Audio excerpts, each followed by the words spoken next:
గూడూరు పట్టణంలోని క్యాంపు కార్యాలయంలో అనారోగ్యంతో బాధపడుతూ వైద్య సేవలు పొందిన పలువురికి చెక్కులు అందజేస్తారు. కార్యక్రమంలో పాల్గొన్న ఎమ్మెల్యే పాషం సునీల్ కుమార్ చేతుల మీదుగా కొమ్మనేటూరుకు చెందిన వెడిచెర్ల చెంచయ్యకు 45,000, కొండగుంటకు చెందిన పెళ్లూరు మంజులకు 23,000, కాండ్ర గ్రామానికి చెందిన చైతన్యకు 10,000 రూపాయలు వంతున చెక్కులను బాధిత కుటుంబ సభ్యులకు అందజేశారు.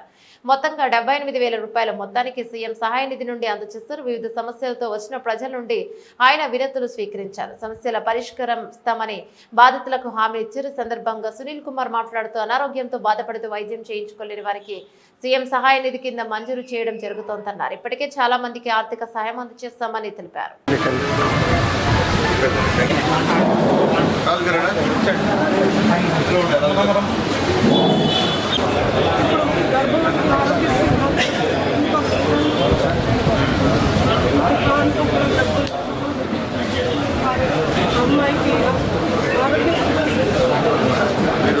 కాల్ చేయాలంటే చెప్పండి, గవర్నమెంట్ హాస్పిటల్ చెప్తా. మీరు సేవకి చెప్పండి మాట్లాడుతున్నాం. నేను తమాషా ఆడుతున్నారా? గూడూరులో గూడూరు లోకల్ అమ్మ నేను పరిస్థితి చెప్పండి. ఎన్నిసార్లు కమ్ముడాలా? లేదమ్మా, నీకు చేస్తే నేను చేస్తాను. నాకేమైనా ఊరికేనా? నా దగ్గర కూర్చున్నారు, మా డయాలసిస్ పెట్టిన వాళ్ళ దగ్గర కూర్చున్నారు తల్లి. ఇప్పుడు అవి చేయించడమ్మా, చేయకపోతే అర్జెంట్ మీటింగ్ పెట్టండి చెప్తాను నేను. మీకు ఇంకొక పని చేసింది అనుకుంటా, హాస్పిటల్ చెప్తున్నా.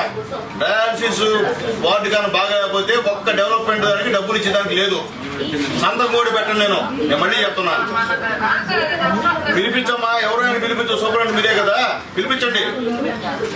అవి చేయించండి. ముందు మీకు డబ్బులు లేకపోతే అడగండి, నేను చేసి ఏసీ కావాలి, నేను పెట్టిస్తాను. మాట చెప్పండి, చేయించండి. ముందు చేయించండి.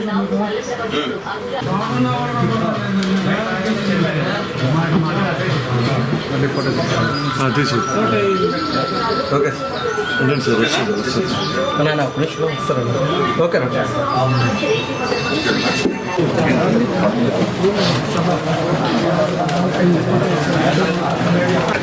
చూడండి, చూడన్నా.